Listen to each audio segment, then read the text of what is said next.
Friends, இன்றைக்கி நம்ம வந்து சிக்கனை வச்சு சிக்கன் ஷாஸ்லிக் செய்ய போகிறோம். இது வந்து ஃப்ரைட் ரைஸுக்கு சைட் டிஷ்ஷாட்டு நல்லாயிருக்கும்.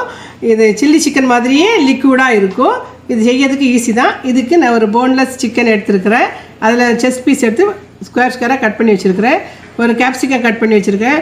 ஒரு ஆனியன், தக்காளிக்கு மேலே உள்ள போர்ஷன் மட்டும் எடுக்கணும், உள்ள லிக்விட் போர்ஷன் எடுக்கக்கூடாது. அதுக்கு கூட சில்லி ஃப்ளேக்ஸு, பெப்பர் பொடி, soya sauce, salt, ketchup, chilli sauce எல்லாம் சேர்த்து செய்யலாம். இப்போ எப்படி செய்யலாம்னு பார்ப்போம்.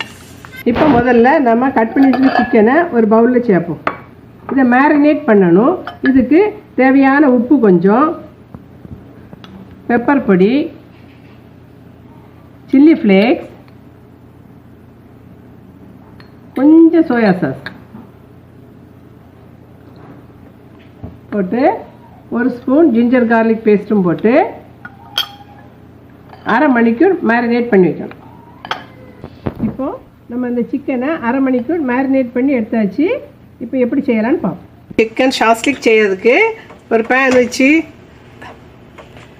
அதில் 2 டேபிள் ஸ்பூன், கூட ஒரு 3 டேபிள் ஸ்பூன் ஆயில் ஊற்றி அதுக்கு கூட நம்ம மேரினேட் பண்ணி வச்சுருக்க சிக்கனை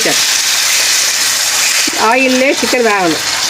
எண்ணெயை ஊற்றி அதில் சிக்கனை போட்டு 10 நிமிஷம் மூடி வச்சு வேக வைக்கணும்.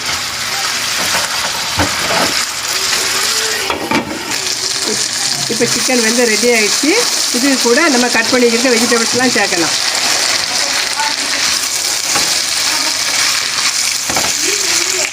இப்போ சிக்கன் வெஜிடபிள்ஸ்லாம் நல்லா வெந்தாச்சு. இதை மாற்றிட்டு இதே பேனில் சாஸு செய்யணும். சாஸு செய்து இந்த சிக்கனில் அதில் சேர்க்கலாம்.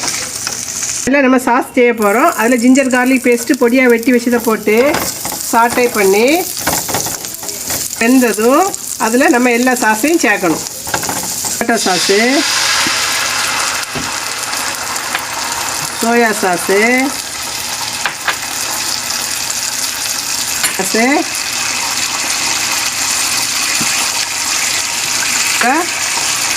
சில்லி ஃப்ளேக்ஸ்,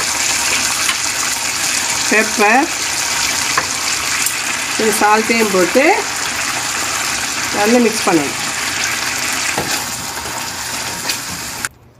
இப்போ அந்த சாஸு கூட கொஞ்சம் எரிப்புக்கு வேண்டி கொஞ்சம் சில்லி பொடி சேர்த்துக்கலாம். நம்ம வந்து வத்தல் பொடி சேர்த்து மிக்ஸ் பண்ணிக்கிட்டு கூடவே கார்ன்ஃப்ளவர் ஒரு 4 ஸ்பூன் தண்ணி ஊற்றி கரைச்சி வச்சுருக்கிறேன். அதையும் ஆட் பண்ணணும். இப்போ சாஸ் நல்லா கொதித்து வந்தாச்சு. இதுக்கு கூட நம்ம வேக வச்சு வச்சுருக்கிற சிக்கன் வெஜிடபிள்ஸ் எல்லாம் சேர்த்து மிக்ஸ் பண்ணி 2 நிமிஷம் வேக விடணும். இப்போ சாஸில் வெஜிடபிள் சிக்கன்லாம் வெந்து சூப்பராக ரெடி ஆகிடுச்சு. இது ஃப்ரைட் ரைஸ் கூட டிஸ்பிளேயில் பார்க்கலாம். இப்போ சிக்கன்லாம் வெந்து சாஸ்லிக் சிக்கன் ரெடி ஆகிடுச்சு. இதை நம்ம ஃப்ரைட் ரைஸ் கூட டிஸ்பிளேயில் பார்க்கலாம். இது ஃப்ரைட் ரைஸ் கூட சாப்பிட்டா டேஸ்ட்டாக இருக்கும். இன்றைக்கி சூப்பரான ஃப்ரைட் ரைஸும் சிக்கன் சாஸ்லிக்கும் ரெடி ஆகிட்டு. இது வந்து வித்தியாசமாக இருக்கும். பார்ட்டிஸுக்கெல்லாம் செய்து கொடுங்க. பார்ட்டிஸ்லாம் செய்து வைங்க. பிள்ளைங்களுக்கெல்லாம் செய்து கொடுங்க. இது இந்த காம்பினேஷன் ரொம்ப நல்லா இருக்குது. இதே மாதிரி செய்து பார்த்து லைக் பண்ணுங்கள். Like, share, subscribe. தேங்க்யூ.